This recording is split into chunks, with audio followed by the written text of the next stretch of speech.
O giallo é um gênero pertencente tanto à literatura quanto ao cinema italiano. O auge de sua produção e de sua popularidade foi principalmente entre os anos 60 e 80. No cinema, o gênero se popularizou como uma vertente de filmes policiais ou de suspense e, posteriormente, passou a ser catalogado como filme de terror.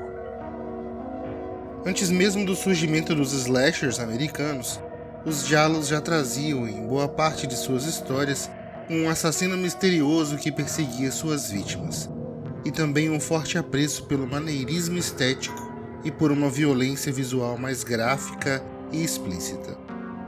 Dentre os realizadores que alcançariam determinado prestígio e, com o passar dos anos, passariam a fazer parte de cinefilias ao redor do mundo, Dario Argento talvez seja, até hoje, o mais popular.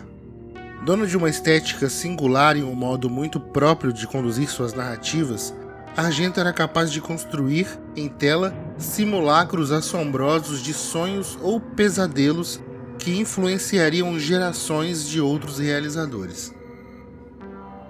Terror na ópera, ainda que apareça pouco em listas especializadas sobre o diretor, ou até mesmo sobre o gênero, e seja de fato uma obra um tanto tardia na cinematografia do Argento, guarda ainda alguns preciosos artifícios na construção de sua dramaticidade e no modo como se utiliza da linguagem cinematográfica. Repare bem nesse primeiro quadro do filme. É, ainda em sua imagem de abertura, uma espécie de prenúncio.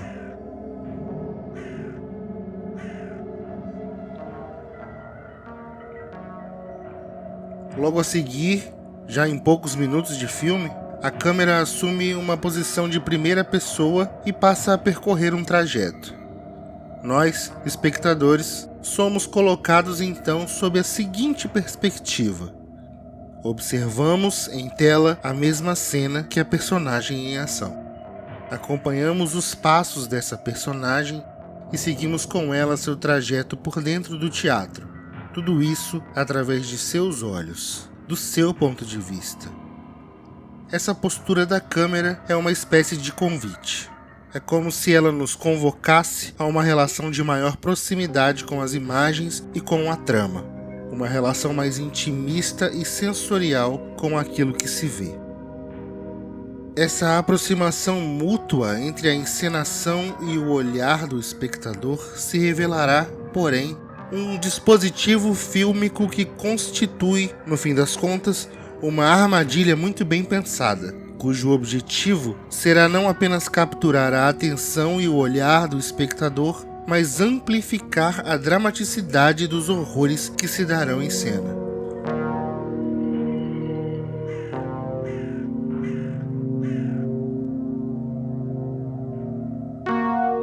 Mas há também uma outra câmera, ou melhor, um outro comportamento de câmera, que parece perscrutar o quadro e tudo aquilo que o compõe.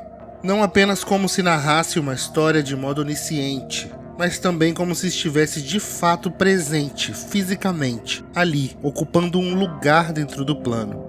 É essa câmera, por exemplo, que nos apresentará a personagem principal, Betty, a substituta que herdara o papel da cantora principal da ópera. Flutuando dentro do quadro, ou assumindo a posição de alguma personagem, a câmera do filme se demonstra cada vez mais convidativa e sedutora, já que seu ponto de vista nos aprisiona, nos condicionando a acompanhar percursos e gestos, passos e olhares, ou a ouvir de perto as vozes que nos acompanham nesse olhar em primeira pessoa, ou então, finalmente, a testemunhar um crime brutal.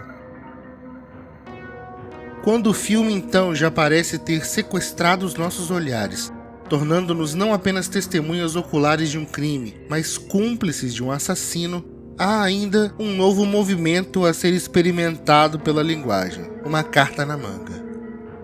O modo como Argento costuma filmar as reações e, principalmente, como elas se dão através dos olhares de suas personagens, é algo memorável de seu cinema.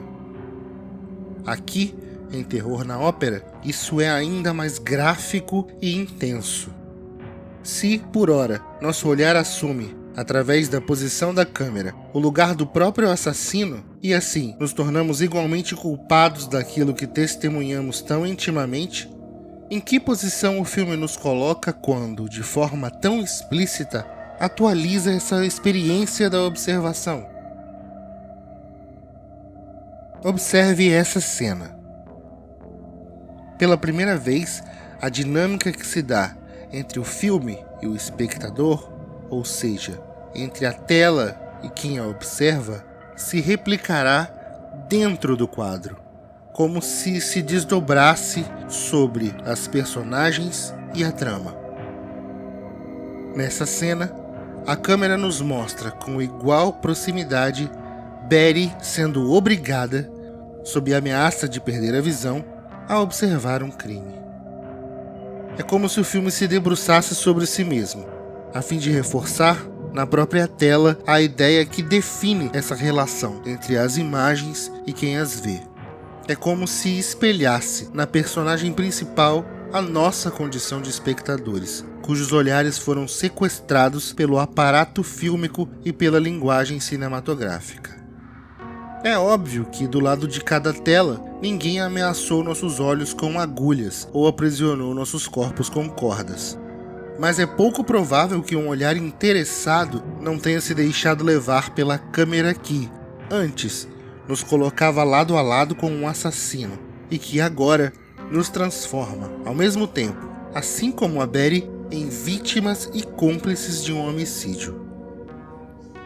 Esse olhar sequestrado e ameaçado, então, está condicionado a olhar ou morrer. Terror na Ópera ainda experimentará, com o maneirismo característico de seu diretor, ainda sob esse mesmo mecanismo, outros artifícios e situações a fim de amplificar tensões, angústias e sentimentos, tanto de suas personagens quanto de seus espectadores. Essa experimentação resultará na construção de um grande simulacro de pesadelos, que passa pelos assassinatos testemunhados por Betty, pela ópera com fama de amaldiçoada e pelos pesadelos de infância da protagonista. Terror na Ópera, assim como boa parte da cinematografia de Argento, possui essa atmosfera sombria capaz de invadir o sono mais profundo e preenchê-lo com um pesadelo colossal. Aqui, no entanto, esse pesadelo parece sempre girar em torno de si mesmo, já que dele não se pode acordar, porque estamos condicionados a observá-lo incessantemente, testemunhando a morte enquanto a morte nos encara de volta.